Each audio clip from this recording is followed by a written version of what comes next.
அப்படி காட்ட முடியுமா? நம்ம முடியாதுல்ல. முடியுமா? அப்புறம் அது மாதிரிதான் எல்லாமே. இது நீங்க பட்டுச்சீனை கொண்டு போய் காட்டுனதுனால மற்றவங்களுக்கு என்ன மகிழ்ச்சி ஆகிற போது?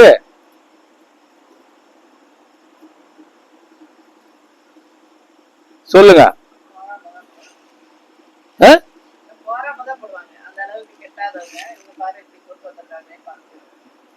பெருமை பிடிச்சவா இருசாமி? நீ பெருமையை கட்டிட்டு போற, பக்கத்துல 4 பேர், இந்த பக்கம் 2 பேர், இந்த பக்கம் பெருமை பிடிச்சோம், பணத்து முறை காட்டுறா பாரு. நம்ம எல்லாம் பாக்கணுமா எப்படி கட்டிட்டு வந்திருக்கா வாருன்னு இவ சொல்லிக்கிட்டு இருப்பா. இது வேணுமா உனக்கு? அது இவரு பொறுப்பேற்றுக்கிறாரு. அப்படி எல்லா விஷயத்திலையும் அப்படிதான். நம்ம சராசரி நிலையா போங்க, எல்லாரும் ஒரே மாதிரி போங்க, அந்த பார்வை மாறாது இல்லையா? 100 பேர் போற இடத்துல 20 பேர் இப்படி, மீதி 80 பேர் அப்படின்னா 80 பேர் பார்வை இவங்க மேலதான் நிற்கும். இவன் நம்மளை பார்க்கணும்னு நினைச்சுதான் அந்த 20 பேரும் கட்டிட்டு போறா. ஆனா திட்டி தீக்குறாங்கிறது இவளுக்கு தெரியாது இல்ல. புரியுதா? இதெல்லாம் தெரியாம கட்டிட்டு போயிட்டு வீட்டுல வந்து அவுத்து போட்டு, அப்பாடி எனக்கு கால் வலிக்கு, இடுப்பு வலிக்கு, ஐயா அப்பா அப்படின்னு படுத்து கிடக்கு. ஊர் பூரா மேய்துல உன்னிய,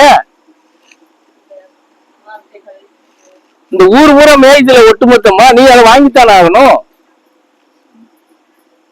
ஒரு நாள் கல்யாணத்துக்கு படிச்சல கட்டிட்டு போயிட்டு ஆஸ்பத்திரியில போய் 5000 செலவு பண்ண வேண்டியது.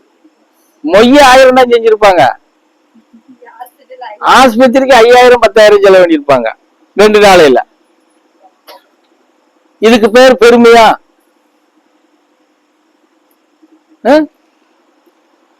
அதுவும் சுயநலம் தான். சுயநலம் இல்லைன்னா சாதாரணமா ஒரு சேலை கட்டி போவோம்ப்பா அப்படிங்கிறது வந்துரும்ல, யதார்த்த நிலைக்கு வந்துருவாங்கல்ல.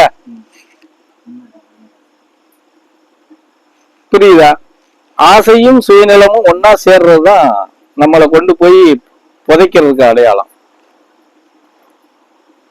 நாம கெட்டு போறதும் மேன்மையா வாழ்றதும் நம்ம கிட்டதான் இருக்கு. நம்ம நல்லா எப்படி சொல்றது, இப்ப வாத்தியாரவே வச்சுக்கிட்டு கூட சொல்லலாம், நம்ம சம்பளம் வாங்குறோம், கஷ்டப்படுறோம் அப்படின்னு அவர் நினைச்சிட்டு இருப்பாரு. அவர் கஷ்டத்தோட நின்றுகிட்டாருன்னா அவர் சுகமா இருப்பாரு. இன்னொரு வகையில சொத்து சேர்க்கணும் அப்படின்னு நினைச்சாருன்னா அவருக்கு நிம்மதி போயிடும், உறக்கம் போயிடும். வயசு சின்னதா இருந்தா கூட காலை மடிச்சு கூட உட்கார முடியாது, நீட்டிக்கிட்டு தான் உட்காந்துட்டு இருக்கணும். அதுவே வேதனை தானே. பொசுக்கு நினைச்சு எந்திக்க முடியாதது, சராசரியா உட்காந்து எந்திக்க முடியாம கையை ஊண்டி கரணம் போடுறது,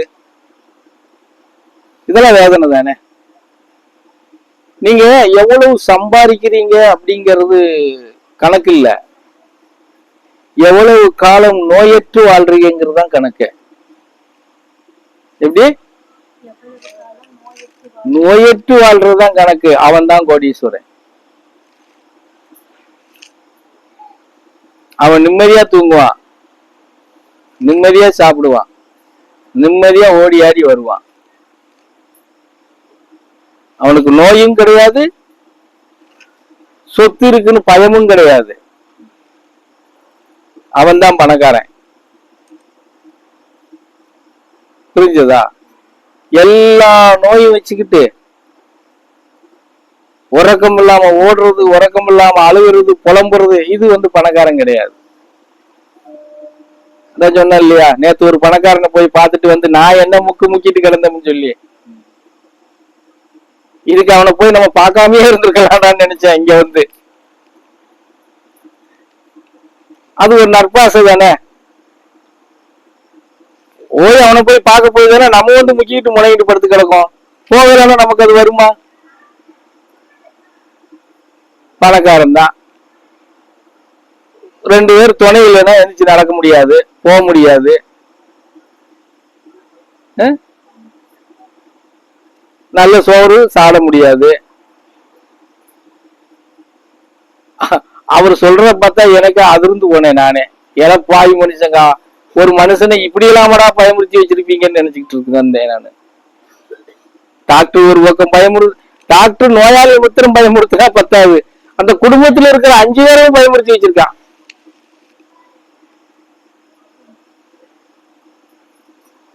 அப்ப எப்படி இருக்கும்? அப்ப அதெல்லாம் யாரு எப்படி வர வச்சுக்கிறோம்? நம்ம தானே வர வச்சுக்கிறோம்.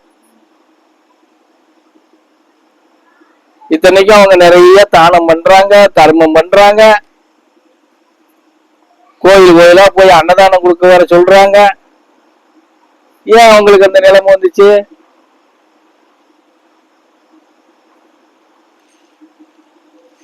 அப்ப செய்யற செயல்பாட்டை விட 3 மடங்கு சுயநலமா இருக்கிறாங்கன்னு அர்த்தம். செய்யறது பூரா சுயநலத்துக்காக செய்யறாங்கன்னு அர்த்தம்.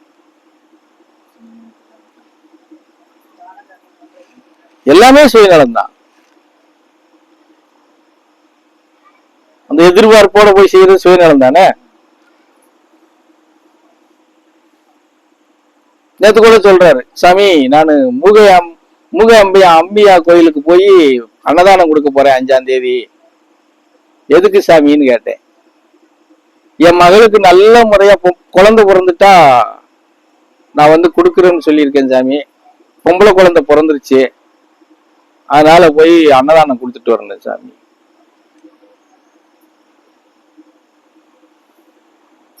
அப்ப அங்க சுயநலம் இருக்குல்ல. அது பிறந்த என்ன புறக்காட்ட என்ன, நான் கொடுக்குறேன்னு சொல்லியிருந்தா சுயநலம் இல்லை. என்ன சொல்லிட்டேன் நான் போய் கொடுக்குறேன் அப்படிங்கறது மாத்திரம் ஏத்துக்கலாம். சொன்னதை நிறுத்தாம கொடுக்குறேன்னு சொல்றான் இல்லையா. குழந்தை பிறந்த 3வது மாசம் நான் கொடுக்குறேன்னு சொன்னேன் சாமி, நான் அதை போய் செய்யணும் அந்த சொல்லிட்டேன். அது ஒண்ணுதான் அந்த இடத்துல ஏத்துக்கிறது மாதிரி இருக்கு.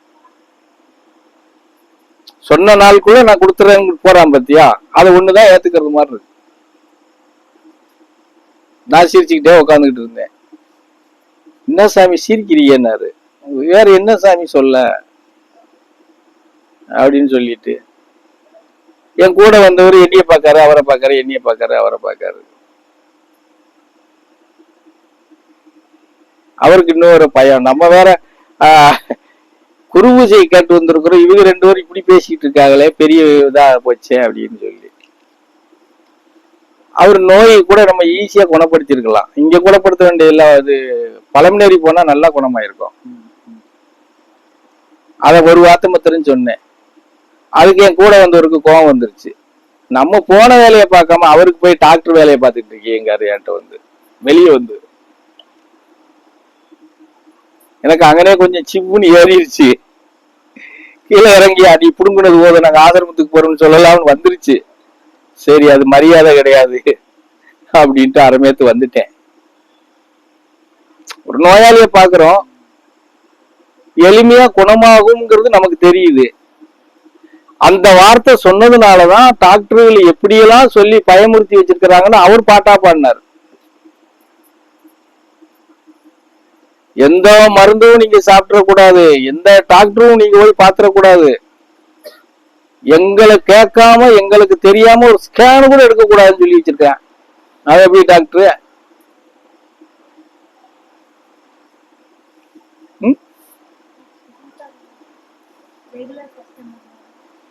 12 வருஷமா, 1 வருஷம் 2 வருஷம் இல்ல, 12 வருஷமா வச்சிருக்காங்க.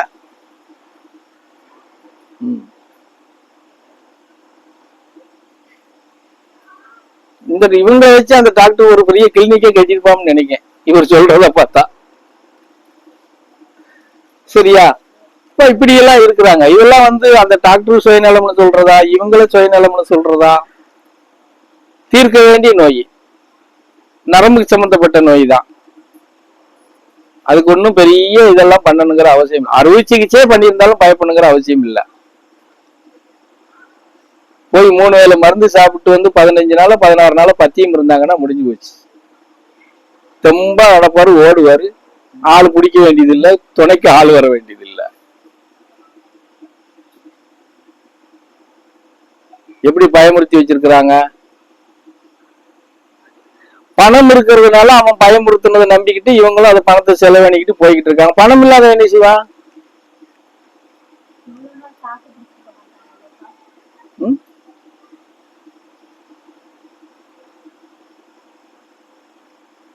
அப்ப இதுவெல்லாம் நம்ம பார்த்துட்டு வரும்போது நமக்கு என்னடா இவ்வளவு மோசமா இருக்கிறாங்க அப்படின்னு யோசிக்க வேண்டியது.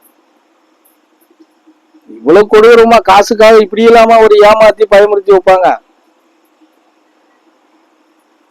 சரி, அப்படி பயமுறுத்தி வச்சிருக்கிறோம் 12 வருஷத்துல அந்த நோயை குணப்படுத்தணும்ல.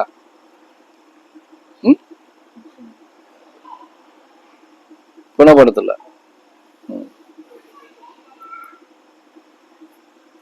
சரி, நீங்க சொன்னது மாதிரிதான் அவன் பிறவியில உள்ள கர்மா, அவன் முன்னோர்கள் செய்த கர்மாவுக்கு அவன் இருக்கான்னு சொல்லிட்டு போக வேண்டியதான். வேற என்ன சொல்ல முடியும்?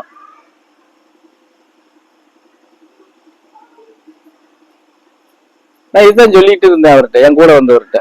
சரியா கர்மா யாரை விட்டு விலைக்கு போச்சுன்னா, அவங்கெல்லாம் தானம் தர்மம் அள்ளி வீசுறவங்க, அவங்களுக்கே இது சாமி கர்மா அப்படின்னாரு என்கிட்ட. அப்புறம் ஏன் இப்படி இருக்காரு அப்படின்னு. அது நோய் அப்படிங்காரு. இப்ப எடுத்துக்கிட்டா அவருக்கு இருக்கிறது கர்மாதான் அது அந்த அளவுக்கு வச்சிருக்கு. எங்கேயும் போக விடாம லாக் பண்ணி உட்கார வச்சிருக்கு. வேற பக்கம் திரும்பினா நோய் குணமாயிரும்ன்றதுக்கான அவரு மண்ணுக்குள்ள ஒரு வரைக்கும் அப்படித்தான் இருப்பாரு. அதை விட்டு தாண்டி எல்லாம் முன்னேற மாட்டாரு.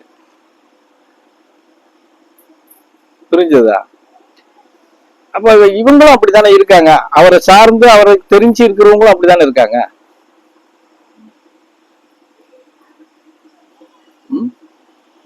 நம்ம ஒருத்தட்ட போறோம்னா, ஒரு நன்கொடைக்கு போறோம்னா, நன்கொடைக்காக மத்தரம் போறோம்ங்கிறது எவ்வளவு பெரிய முட்டாள்தனம். நம்ம வந்த வேலை என்னவோ அதை மத்தரம் பார்த்துட்டு போலாம் அப்படின்னு சொல்றது எவ்வளவு பெரிய முட்டாள்தனம். இவரு என்கிட்ட அதை சொல்றாரு. எனக்குன்னா அவ்வளவு மனவே என்னடா பாய்ப்பே. அப்ப இவன் நம்மளை பத்தி என்ன தெரிஞ்சிருக்கா? முடிவெட்டு வந்தேன், இனிமே ரைட் இதுதான் இவன் ஃபர்ஸ்ட் கடைசி, இவனை வச்சு இனிமே எவங்கிட்டையும் நம்ம எதுக்கும் போகக்கூடாதுன்னு முடிவு பண்ணிட்டு வந்தேன். இனிமே அவன் அங்க போகலான்னு கூப்பிட்டாலும் நான் வரலன்னு சொல்லிடுவேன். அந்த மாதிரி ஒரு எண்ணம், அது எவ்வளவு பெரிய பாவ செயல் தெரியுமா? அவனா போறது இப்ப மற்ற பக்தர்களுக்கு போறதுன்னா அது நியாயம். இந்த பரதேசி போனதுக்கு அப்புறம் எதிரில இருக்கிற என்ன எதிரில இருக்கிறான்னு தெரியறவனுக்கிட்ட முன்னாடி நம்ம இதை மாத்திரம் பார்த்துட்டு போலான்னு சொல்றது சரியா இருக்குமா? அப்படி அவசியமா? அப்படி நம்ம இதை மாத்திரம் பாக்குறோம்னு அவங்ககிட்ட போய் ஒரு பெரிய நோயில் இருக்கிறவங்ககிட்ட போய் வாங்கணுங்கிற அவசியம் என்ன இருக்கு? புரியுதா நான் சொல்றது?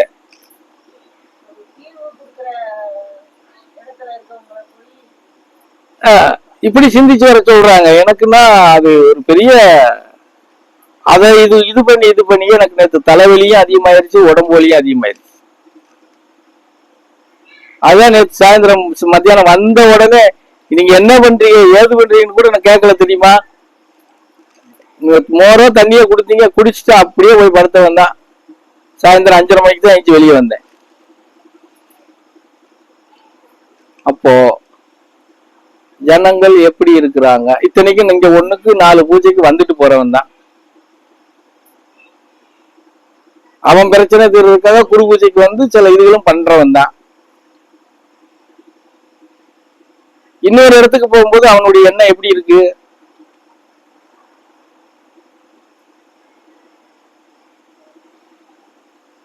இவன் அவங்கள்ட்ட பல லட்சம் ரூபாய் வாங்கி சாப்பிட்டவன் தான். சரி, நம்ம வாங்கி சாப்பிடுறதுக்காக அவன் நல்ல முறையா இருக்கணும் அப்படின்னு நினைக்கலாம்ல.